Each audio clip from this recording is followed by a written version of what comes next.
date du 11 juin n'est pas fortuite dans cette histoire. Parce que le 11 juin 2024, nous sommes le 11 juin 2026, c'est le 11 juin 2024 qu'on avait décaissé 37 milliards. 2 ans après, à la dernière conférence de presse du directeur général de l'ASER, on nous dit qu'on a électrifié 40 villages. 40 villages que nous ne voyons pas. Donc 2 ans après le décaissement, Khalis bi néna meur nuko Badara Gadiaga don waxé ana Khalis bi néna meur. Voilà. Donc, et pour répondre à cette question, comment en est-on arrivé à cela? Nous avons regardé les documents, nous avons regardé les rapports, nous avons regardé les décisions de justice, nous avons regardé les communications publiques des différents intervenants, nous avons regardé des échanges internes. Certains vont me demander, ouais, mais boy, il faut que je le. Bon, je vais faire simple. Il y a une partie de ces documents qui se trouve ici. Et ça, j'étais un jour dans un café et quelqu'un m'appelle. C'est vous, M. Fofana? Oui. Bon, j'ai pour vous un colis. Je dis, ah bon, c'est quoi? Il me dit, non, attendez, j'arrive. Quelqu'un m'a chargé de vous remettre ces documents. C'est qui? Je ne sais pas. Donc, j'ai regardé. Et la première chose, c'est d'abord de vérifier l'authenticité. Vérifier l'authenticité d'abord, pour voir est-ce que les documents sont exacts, est-ce que c'est de vrais documents, avant de pouvoir les utiliser. Et la deuxième chose, c'est de creuser, et nous avons creusé avec d'autres et d'autres et d'autres pour arriver à ce résultat. Et cela, pour vous dire que ça, c'est juste une partie des documents qui ont été utilisés. Car pour faire ce travail, il ne nous a pas fallu pas moins de 600 pages de documents que nous avons lus, relus, analysés, synthétisés. Il nous a fallu pas moins de 50 heures de vidéos que nous avons consultées. Toutes les déclarations publiques de tous les intervenants dans cette affaire, nous avons pris le soin de les regarder, de les suivre et d'en tirer l'essentiel pour faire ce travail que nous vous présentons.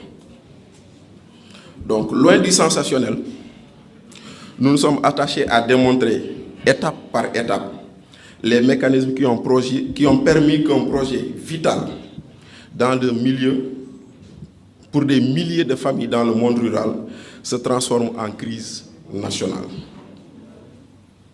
En effet, cette histoire, connue de tous, mais seulement racontée différemment, montre comment un marché est passé d'un dossier technique à une crise de confiance, en passant par une crise administrative, une crise de gouvernance et un imbroglio juridique. Pour vous donner un exemple, certains parmi ces illustres personnalités qui sont dans cette salle ont fait ou font l'objet de poursuites judiciaires sur la base du rapport de la Covid. Ce rapport sur la Covid, sur la gestion des fonds de la Covid plus précisément, n'a concerné que 6 milliards de francs CFA. Et pour 6 milliards de francs CFA, le procureur général, le procureur de la République, le procureur financier ont fait face à la presse pour nous dire que l'argent public est sacré et il faut aller rechercher. Et voilà que 37 milliards ont disparu, aucune communication officielle, aucune information venant de là où on devrait l'attendre.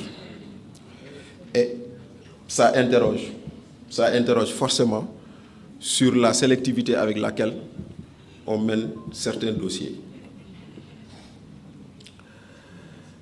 Donc ce livre n'accuse pas, il expose. Il ne cherche pas le vacarme, il cherche la clarté et la lumière. Il rappelle une vérité simple, un état n'est fort que s'il accepte d'être vérifié.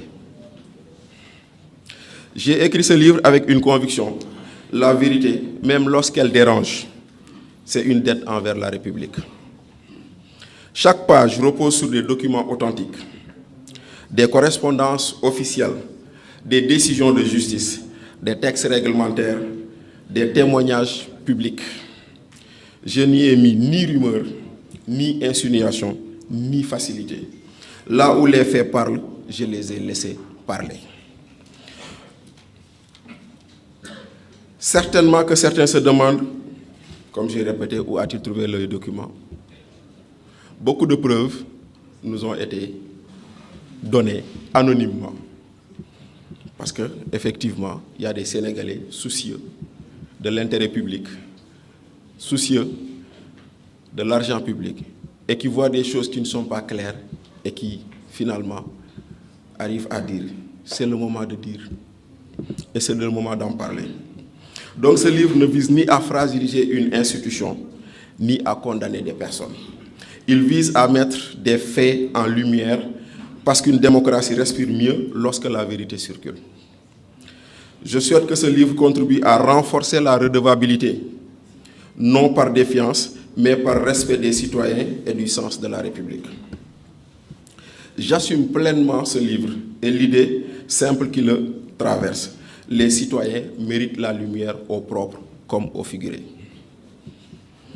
Aveu signé, daté et envoyé montre comment des alertes ont été ignorées.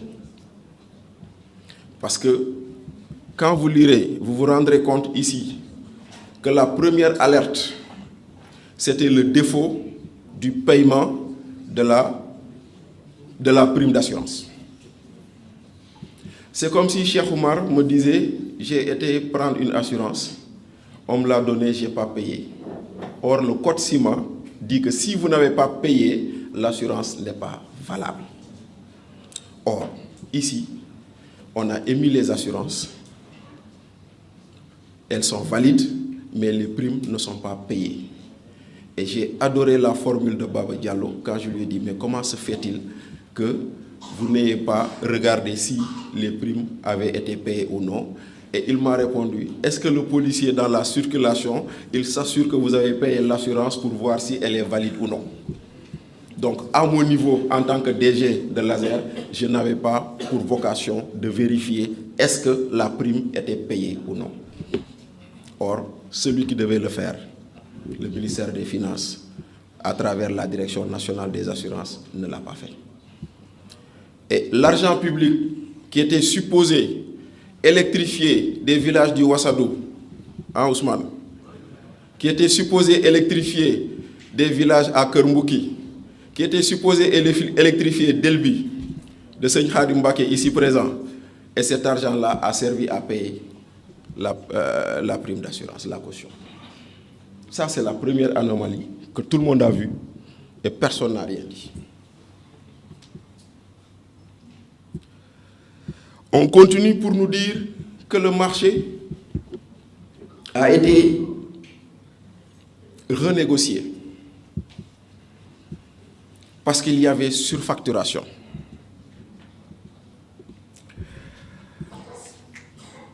On me dit que Moustapha Diakhaté m'a vendu un bien qui normalement devait coûter 1000 francs, il me l'a vendu 10 000 francs.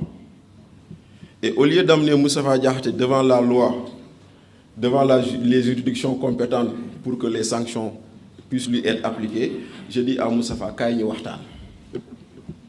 Donc, on prend quelqu'un pour surfacturation, au lieu d'annuler le marché, on dit on renégocie. Ça, c'est l'autre anomalie de ce marché. Et quand on a renégocié, on nous a vendu un supposé bénéfice qui n'existe pas. Quand vous lirez les explications de Baba Diallo, vous comprendrez que ce qui a été renégocié, c'est là où se situe vraiment et véritablement la surfacturation dans cette affaire. L'autre anomalie, c'est d'avoir ignoré le régulateur des marchés publics. Dans cette salle, il y a M. Omar Sarr que je salue respectueusement. Il a été conseiller juridique du directeur de l'ARMP. Il a été directeur de la formation et de la directeur des affaires juridiques, je crois. Il a été secrétaire général à l'APIX.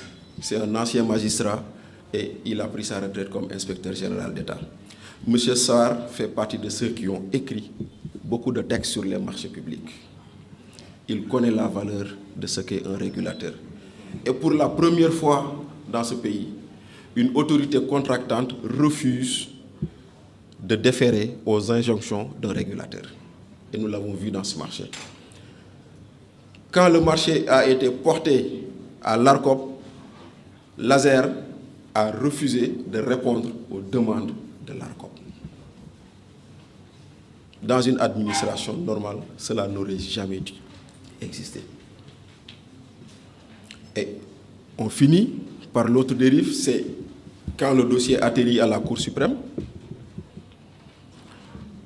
Vous serez surpris de voir que d'abord, la Cour suprême a statué sur un marché provisoire. Or, la Cour suprême n'a compétence que sur des marchés définitifs, sur des décisions définitives, pas sur une décision provisoire. Ça, c'est la première anomalie. La deuxième, c'est que nous sommes dans un cadre d'un contentieux administratif.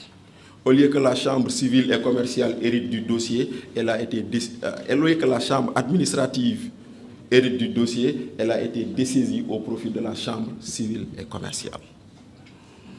Donc c'est comme si on demandait à un juge pénal de statuer sur un cas de divorce.